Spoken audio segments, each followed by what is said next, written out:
à tous et bienvenue sur Globe Cleaners, le podcast qui vous fait découvrir d'autres manières d'appréhender le voyage.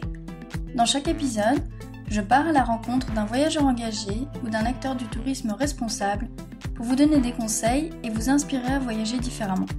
On abordera notamment les sujets du changement climatique, de la transition écologique ou encore du mode de vie zéro déchet quand on voyage ou lorsque l'on s'installe à l'étranger.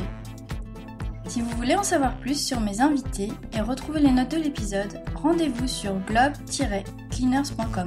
Bonne écoute!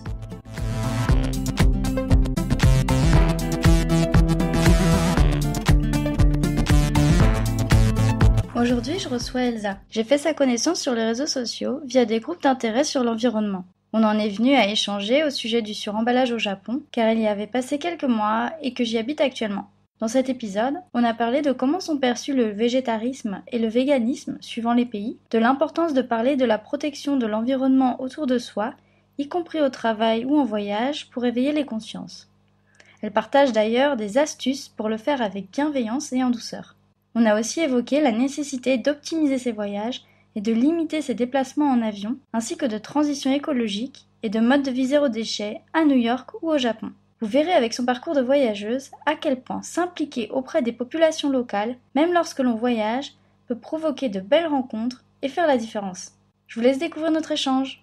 Alors moi, mon nom c'est Elsa Lagache. J'habite à New York City depuis bientôt 5 ans. J'ai 31 ans.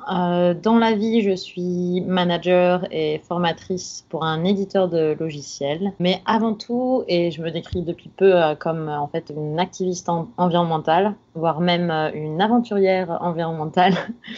Comme tu l'as dit, je voyage beaucoup depuis 8 ans pour le boulot. Avant, je faisais essentiellement des allers-retours. Et en fait, récemment, j'ai décidé d'arrêter de faire des allers-retours pour optimiser à la base mes déplacements, mais surtout pour éviter l'avion. Je suis partie pour le travail pendant 8 mois en voyage et j'attendais en fait la prochaine destination pour changer de lieu en fait en fonction des besoins dans le monde entier de nos clients. Mes clients, c'est des gens de partout dans le monde. Comme c'est quand même pas soutenable de voyager 100% de ton temps, surtout si tu as une famille ou même en fait, c'est pas possible pour une personne tout le temps. Donc du coup, en fait, on a développé une autre façon de faire des formations. On va faire énormément de la formation en ligne. C'est à la fois super bien pour l'environnement, on perd un peu en contact humain et en fait il y a des chiffres qui montrent que si tu es en face-to-face, tu retiens beaucoup plus d'informations. Et l'urgence écologique et le prix aussi fait que ça fait beaucoup plus de sens de le faire en ligne. Quand est-ce que ça s'est fait pour toi, en fait, cette prise de conscience écologique ? Alors moi, je suis baignée dedans, en fait, depuis toute petite. Ma maman vient d'une famille très modeste. Du coup, pour elle, en fait, c'était logique de réutiliser, de recycler, de respecter le cycle un peu de la vie. Genre, si tu prends des choses à la terre, tu rends une partie. Ça peut être via du compost, mais via plein d'autres choses aussi. Donc du coup, j'ai été vraiment baignée dans ça. Je me rappelle encore ma mère qui va à la déchetterie à l'époque où il n'y avait pas encore de poubelle de recyclage. Moi, je le prenais comme un jeu en fait. On recyclait d'un côté le papier, le carton, et c'est vrai que, il n'y avait pas ça chez mes autres copines, tu vois. Et on avait un récupérateur d'eau et donc et évidemment un compost, etc. Donc c'est vrai que j'ai vraiment été baignée dedans et quand à la maison t'as pas trop le choix, en fait tu prends les vêtements des copines ou des gens autour de toi, t'as beaucoup plus d'entraide aussi. Et donc la logique consumériste, ça m'a pas trop touchée. J'ai jamais été, folle de shopping ou très dépensière. Du coup, voilà, c'est depuis toute petite. Après, il y a 3 ans, j'ai décidé d'être végétarienne.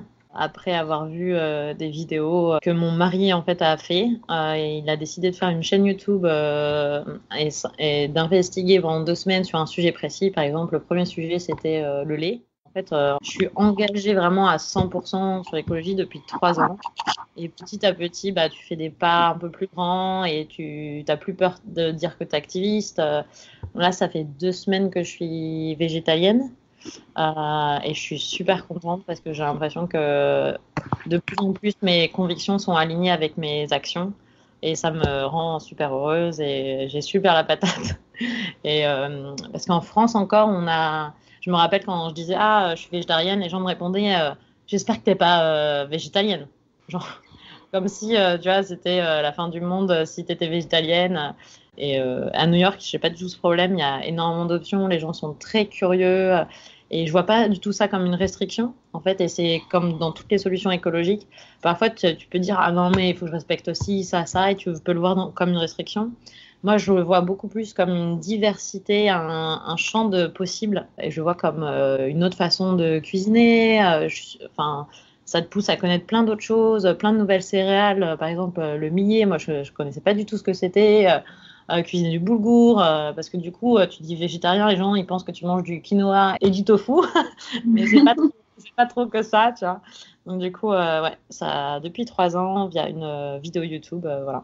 Et du coup, tu trouves que c'est plus accepté à New York d'être végétarien ou vegan? Tu as vu des différences par rapport à la France? Ah oui, oui, non, mais même quand je rentre en France, il n'y a pas que sur l'écologie, j'ai l'impression que c'est un pays super misogyne, mais bah, rien que sur ça, sur le fait de me narguer, en fait, parfois, par exemple, à Noël, on va me dire, on va manger du foie gras, enfin, les gens vont manger du foie gras, ils vont me dire, regarde ce que tu manques. Tu vois, en mode, on me nargue, on met les choses sous le nez, ou on va me montrer des vidéos parfois de barbecue, de viande, etc. Et en fait, les Américains ne feraient jamais ça. Je fais vachement la corrélation avec la clope. En fait, aux États-Unis, si quelqu'un fume à côté de toi, les gens vont dire Do you mind? Genre, est-ce que ça t'embête si je fume à côté, quoi. En France, limite, les gens te soufflent à la figure, quoi. Donc, c'est vraiment la même image, en fait. C'est juste, je vais pas t'embêter dans les choix que tu fais.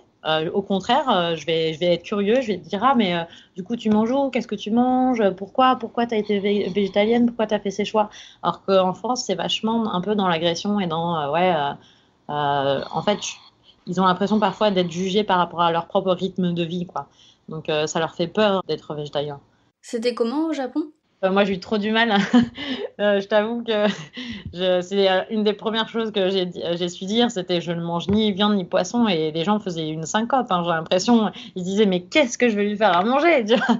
Alors qu'il y a quand même plein d'options et c'est vrai que la clé c'est quand même la communication, donc faut quand même parler un minimum japonais pour t'en sortir, sinon tu te retrouves parfois avec du chicken parce que le poulet c'est dénué de toute viande. Alors déjà végétarien c'est ni poisson ni viande. En France, déjà, il y a vachement l'amalgame. On pense que c'est que la viande. Quand on mange du poisson, c'est pescétarien. Bon, après, on met les gens dans des catégories, mais c'est vraiment pas ça. C'est chacun va à son rythme et va à l'étape où il veut aller. Mais du coup, c'est vrai que le poulet, la plupart du temps, les gens me disent ah, mais ça va le poulet? Bah non, c'est la viande. Et c'est comme le poisson, comme j'ai écouté un podcast super intéressant la dernière fois sur Sea Shepherd. Où en fait elle parlait des poissons que comme c'est dans l'océan, le poisson tu le vois pas comme un animal, tu le vois comme quelque chose d'autre. Et puis comme c'est dans l'océan, tu le vois pas vraiment. C'est pas comme un mammifère ou ton chien où tu peux le caresser, etc. Le poisson, en plus tu as l'expression du poisson qui est con, qui tourne en rond dans son bocal. Donc voilà. Je suis arrivée au Japon, j'étais végétarienne, donc je mangeais ni poisson ni viande.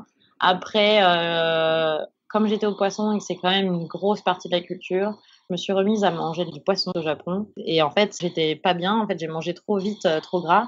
Parce que le poisson, le saumon reste quand même super, enfin, reste gras. Et j'avais plus l'habitude de manger aussi gras. Donc du coup, au début, ça m'a fait un peu bizarre de remanger du poisson.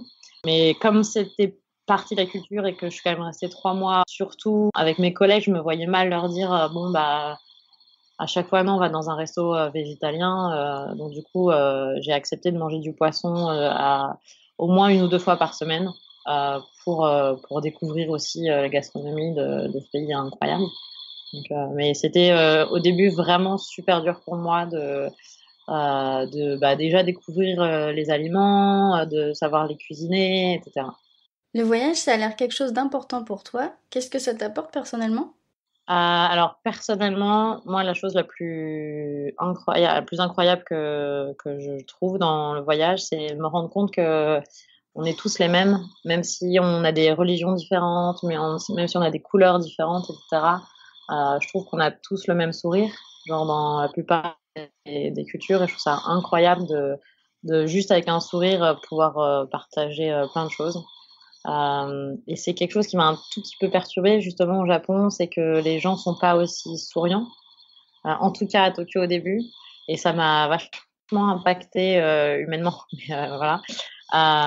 Et ce que ça m'apporte, bah, j'espère une ouverture d'esprit, de savoir appréhender les gens en fonction de qui ils sont ou d'où ils viennent. C'est vrai que on pense pas assez à qui on s'adresse, et je trouve ça super important en fait de prendre ce point en compte.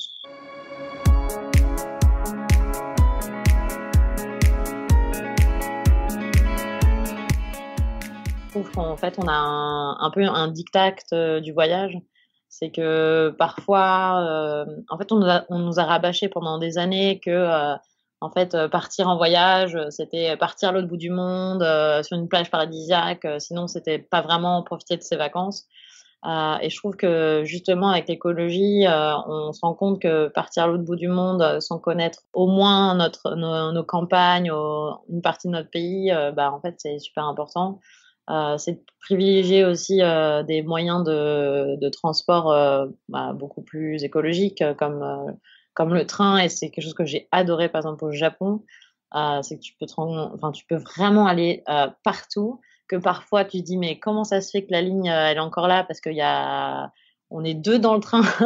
Mais je trouve ça vachement bien, ce service de transport qui est toujours là, alors que nous en France on va supprimer des lignes, que les gens vont repartir avec des bus, et que ils vont plus utiliser leur voiture, alors qu'on devrait aller dans l'autre sens. Le voyage, c'est pas que le voyage à l'autre bout de la planète. Ça peut être juste partir rien que pour la journée. Moi, je sais qu'à New York, les gens, ça les surprend à chaque fois. Je leur dis toujours, je suis à 1 heure et quart de la mer à vélo, et je suis à 1 heure en train de la montagne. En fait, tous les week-ends, je vais à la plage à vélo, et je trouve ça incroyable de me dire, ah bah, je suis à New York, et bah là, 1 heure et demie après, t'es au bord de la plage, tu peux faire du surf. Je trouve ça incroyable.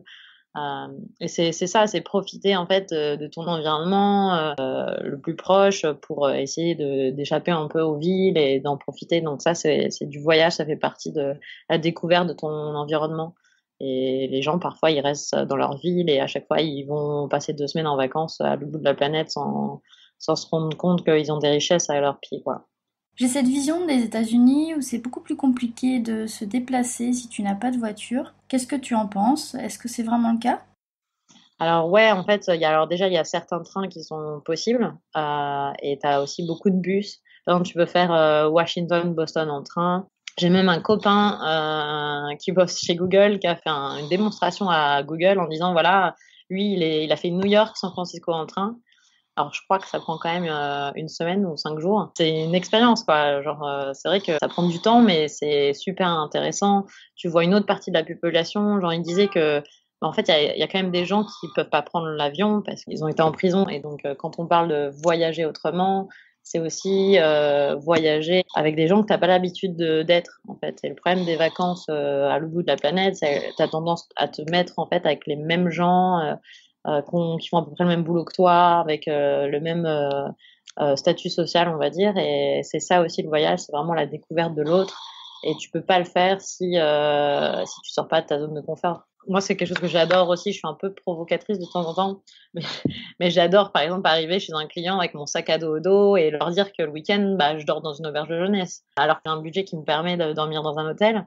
Mais en fait, je leur dis que bah, dans une auberge de jeunesse, je vais rencontrer des gens, je vais avoir les gens vont me recommander des endroits, et je trouve ça incroyable de partager ça avec des personnes.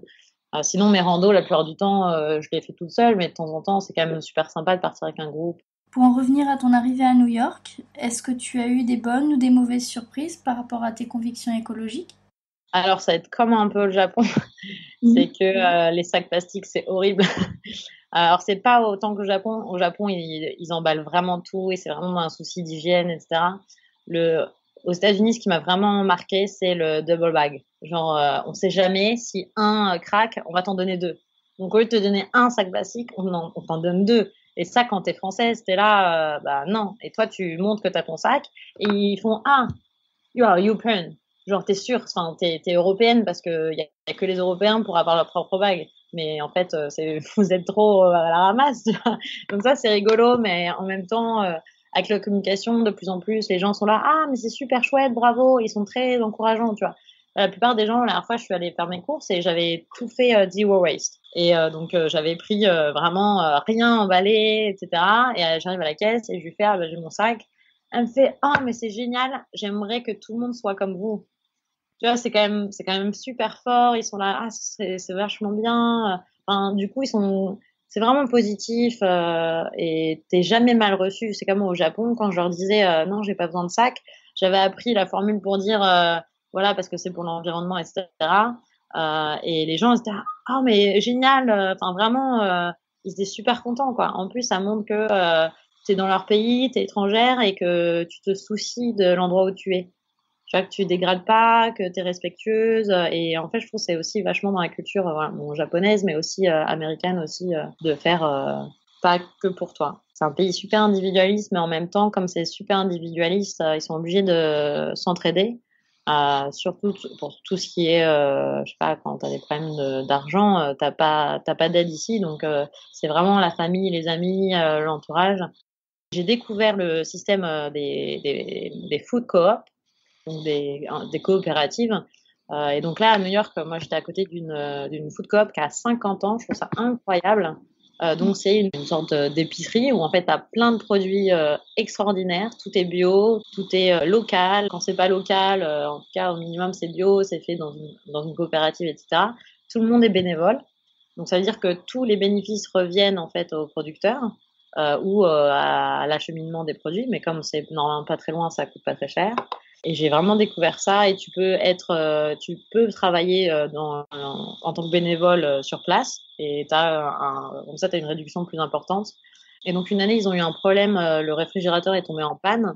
Et comme ils sont quand même en flux tendu niveau bénéfices, vu qu'ils reversent tout aux producteurs locaux, ils font des appels aux dons.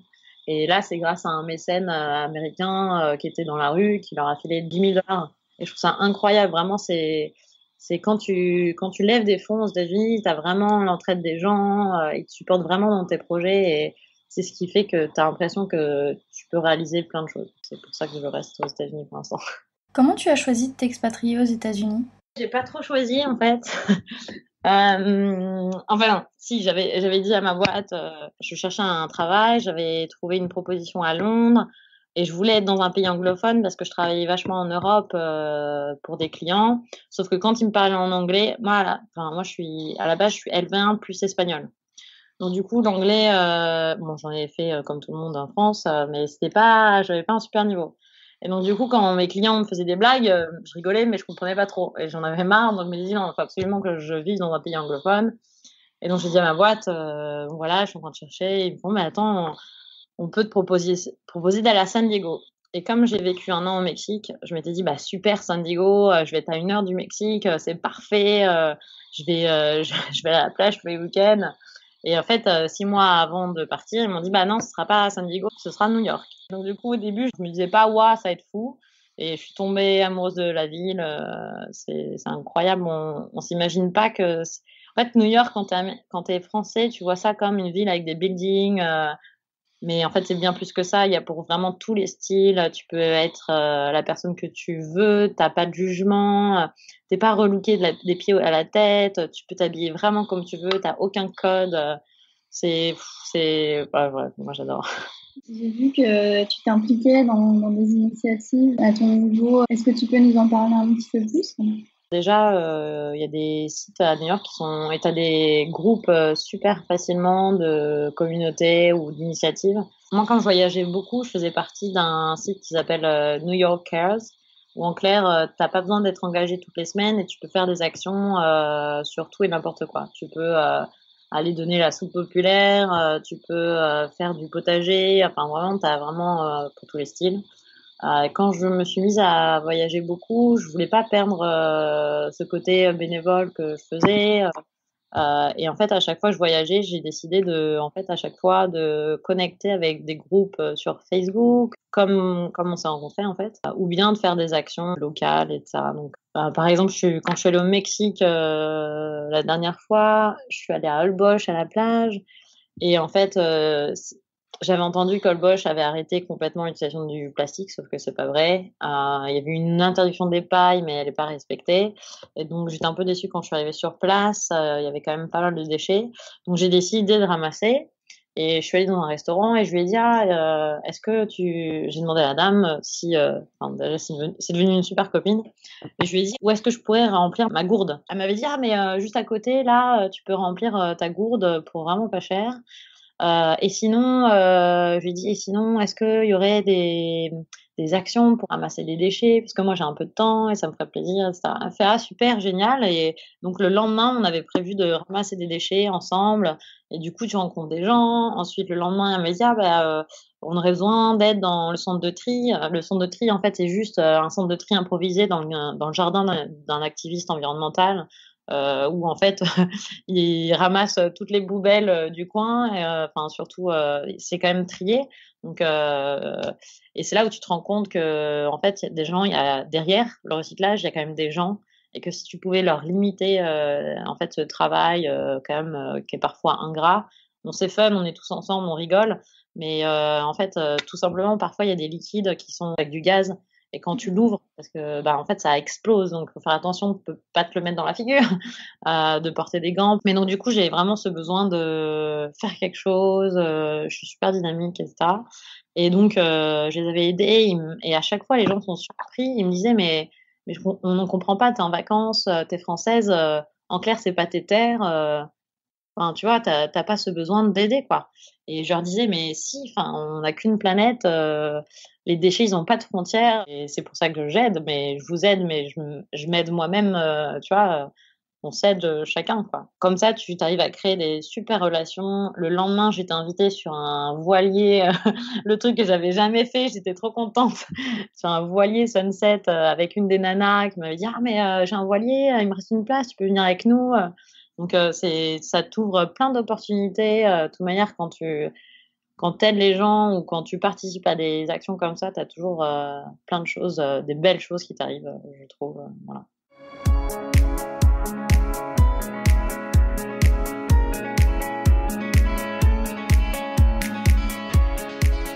C'est le premier truc que les gens te disent. Ils te disent: «Mais attends, mais je comprends pas, tu es une activiste environnementale, mais tu prends l'avion». Oui, j'ai une énorme culpabilité par rapport à ça, et c'est pour ça qu'en contrepartie, je vais, investir de l'argent, dans des assos qui t'aident à contrebalancer, ton empreinte, carbone, et que je vais faire, beaucoup plus d'actions que, une personne entre guillemets, «lambda». Une des choses aussi super importantes, c'est que, bah, moi, je voyage pour mon travail.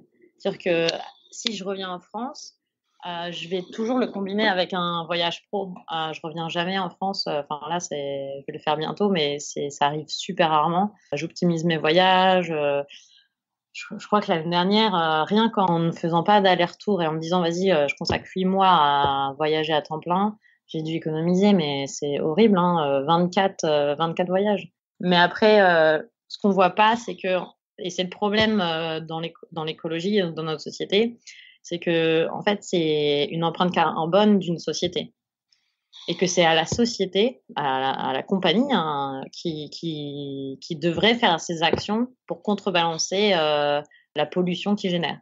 Et c'est comme, je sais pas, quand tu vas au magasin, tu vas acheter, plein de trucs, empaquetés dans du carton, dans le plastique, et ben, finalement, c'est eux qui décident de l'empaqueter comme ça. Ça devrait être à eux de prendre, la responsabilité du recyclage, par exemple. Parce que s'ils prenaient la responsabilité, bah, ils se poseraient bien plus la question de se dire: «Ah bah mince, je vais les limiter». Comme, les sociétés, qui polluent, les rivières, Coca-Cola, entre autres.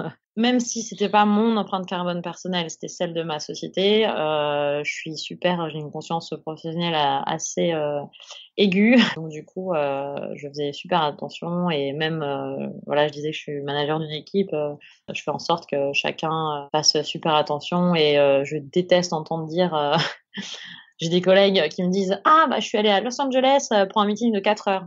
Et là, je les regarde, et là, j'ai envie d'exploser, hein. Bon, après, j'ai appris à ne plus exploser. Mais je leur dis, mais je leur demande, mais pourquoi? Mais pourquoi t'es pas resté plus longtemps? Pourquoi t'as pas optimisé pour voir d'autres clients? Tu pas pu le faire en web conference, tu vois? Donc ça, de plus en plus, essayer de le faire comprendre aux gens, que le voyage, c'est pas qu'un voyage tu peux pas faire 4 heures de meeting. C'est pas possible, ça devrait être interdit. Une des questions que j'ai assez souvent, c'est comment faire pour que dans un environnement d'entreprise ou dans ta société, sur ton lieu de travail, ce soit de plus en plus respectueux des convictions écologiques, c'est-à-dire ne pas utiliser de plastique, avoir des gourdes, des mugs, etc. La première étape que à chaque fois que je dis, c'est vraiment se rassembler, créer un groupe de personnes où tu vas à la cafette ou je sais pas, si t'as pas de cafette, tu prends un break avec tes collègues. Tu vas voir que certains ont cette affinité aussi, ils se disent: «Mais pourquoi le plastique?» et cetera. Tu essaies de te rassembler, tu crées un petit groupe en interne et tu essaies de mettre, on appelle ça l'office manager aux États-Unis, une assistante qui gère l'espace de travail.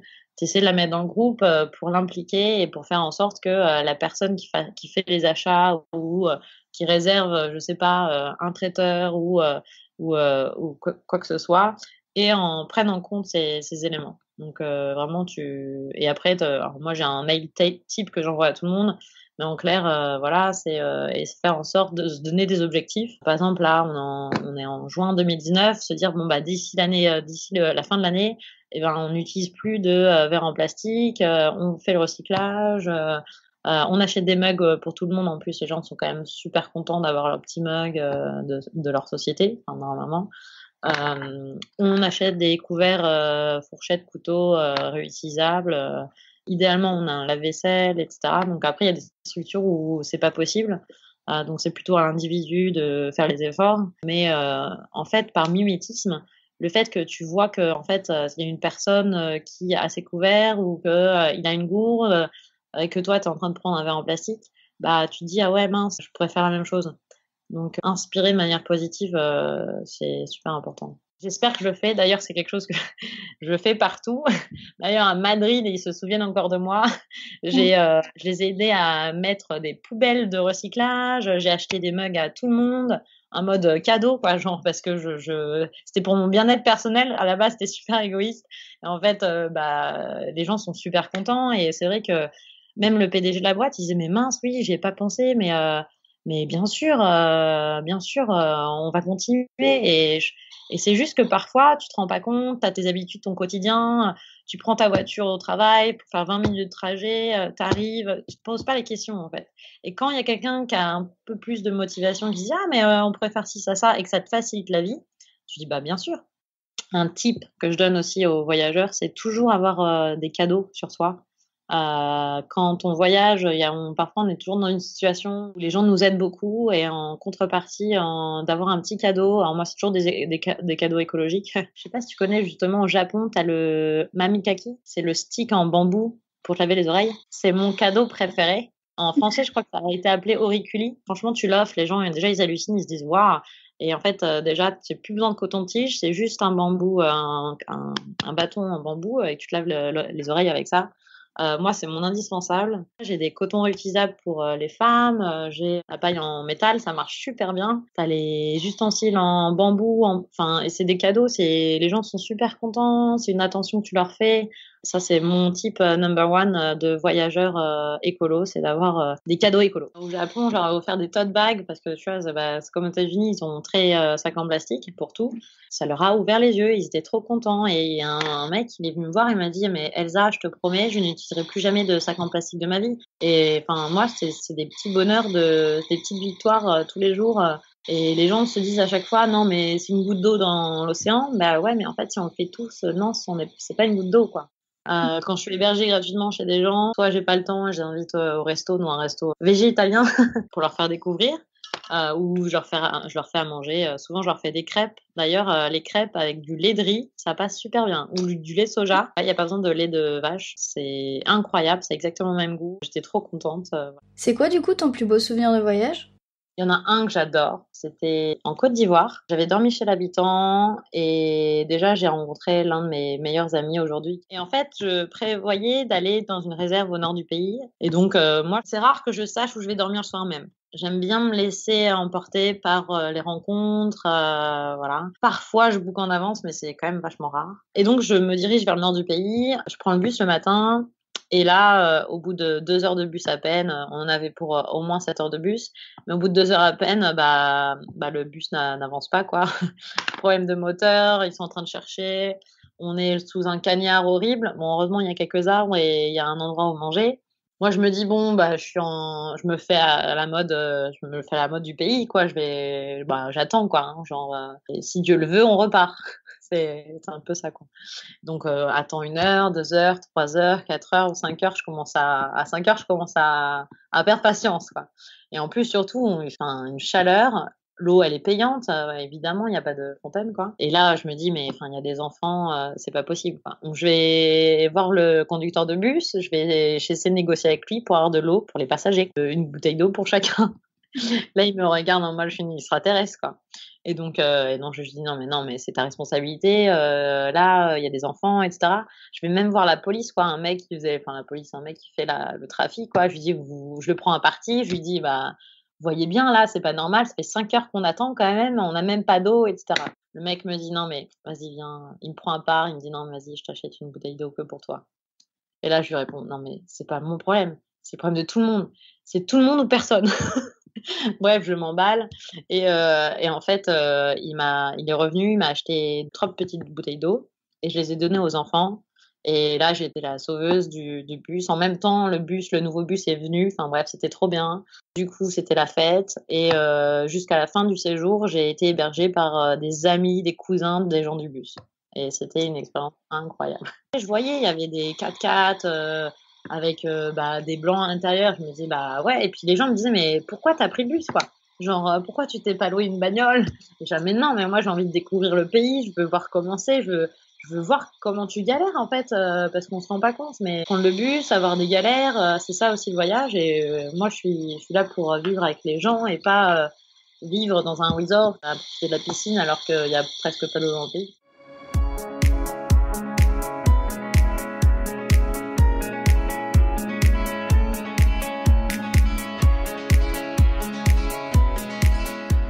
Sur les types, en fait, c'est juste ouvrir les yeux et se rendre compte chez soi où est le plastique. Enfin, moi, j'avais décidé il y a plus d'1 an de plus avoir de plastique chez moi. Dans la transition écologique, l'idée c'est pas de jeter tous ces produits, hein. C'est d'abord de les finir petit à petit et ça va t'aider en fait à remplacer avec des solutions écologiques. Là, un de mes problèmes, c'est le mascara. Alors, je pourrais très bien ne plus en mettre, mais c'est encore un des articles que j'aime bien. Donc j'ai trouvé une nouvelle marque qui est sans déchets avec une boîte métallique, etc. Donc c'est parfait. Quelque chose de très important qui me tient vraiment à cœur, c'est que l'écologie ou avoir une vie zéro déchet, ça te fait gagner du temps, mais incroyable. Et les gens ne croient pas, mais c'est vrai. Juste parce que si vous vous souciez un peu de votre santé, tu peux te rendre compte que, par exemple, je sais pas, pour acheter un dentifrice, tu vas regarder les ingrédients et tu vas te dire, mais en fait, c'est horrible. Et en fait, le faire toi-même, ça te prend 2 secondes. Je te promets, tu racles du savon avec de l'eau, tu fouettes comme une chantilly, ça te fait un dentifrice. Et là, ça t'a pris 2 minutes.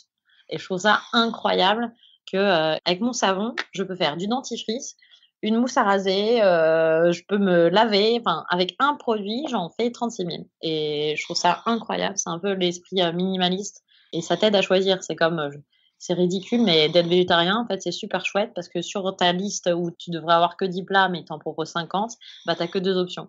Et en fait, c'est une tranquillité d'esprit. Pour laver tes sols, t'as besoin de vinaigre blanc et de bicarbonate de sodium. Et juste penser qu'avec un produit, tu peux presque tout faire. Non, mais c'est juste la vie, quoi. Et que ce produit soit équitable, que ton confort n'est pas au prix de quelqu'un. Moi, je signe. Moi, j'adore. Je fais partie d'un groupe de nanas à New York qui sont francophones. C'est un réseau qui s'appelle She4She qui a été créé par Valériane Demullier qui est une copine belge à moi. Et en fait, elle a créé des groupes en interne en mode selon les affinités. Donc, il y avait l'écologie et plein d'autres groupes, quoi, le sport, la culture. On avait commencé à se donner une liste de comment faire les premiers pas, tu vois, quelles sont les solutions, tu vois, pour quand tu as tes règles, par exemple, la coupe menstruelle, les culottes, comment tu fais pour plein de choses, je sais pas, ton nettoyant multi-surface, tu vois, moi je fais macérer des plures de clémentine, agrumes dans du vinaigre blanc et après je le dilue un peu dans l'eau et bref, plein de recettes comme ça, tout le monde me demandait et je me disais, je perds un temps fou à chaque fois à faire des copier-coller de ce que j'avais. Et je me suis dit, autant créer un wiki. Je voulais que ce soit un wiki collaboratif où tout le monde puisse participer, mettre ses idées, etc. Donc, j'ai fait un Google Sheet et il faut juste avoir le lien. Et comme ça, tu peux aussi normalement modifier, mettre tes trucs. Par exemple, ton dentifrice, le truc que j'ai dit, là, savon, moi, Ouais. j'aime bien le faire. J'aime bien le faire 3 mois. En fait, après, je change de recette. C'est vraiment pas. En plus, ça dépend de tes goûts. Ça se trouve, toi, t'aimes pas du tout la sensation de savon dans la bouche. Ça peut ne pas te plaire et t'as d'autres formules. Le déodorant, c'est pareil, tu peux te le faire. Alors moi, je me dis, mais t'imagines faire son déodorant, ça doit être horrible, trop compliqué. Non, c'est trop simple. Voilà. Et c'est ça qui est super chouette.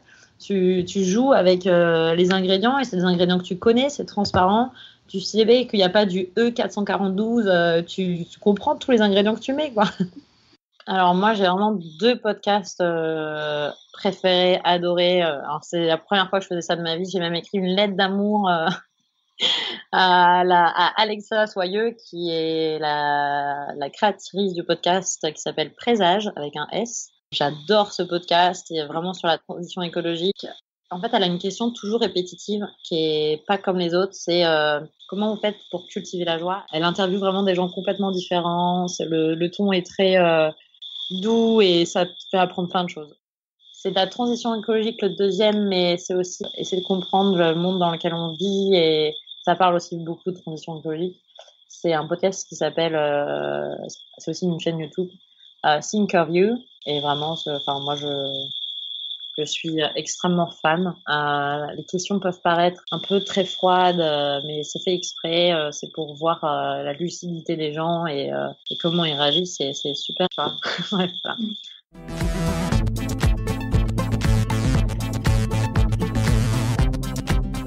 J'espère que cet épisode vous a plu. D'ailleurs, vous pouvez m'envoyer vos suggestions d'invités ou me faire part de vos remarques et feedbacks par email. Si vous avez aimé ce podcast, vous pouvez me le faire savoir en vous abonnant et en laissant un avis sur votre appli préférée. À la prochaine!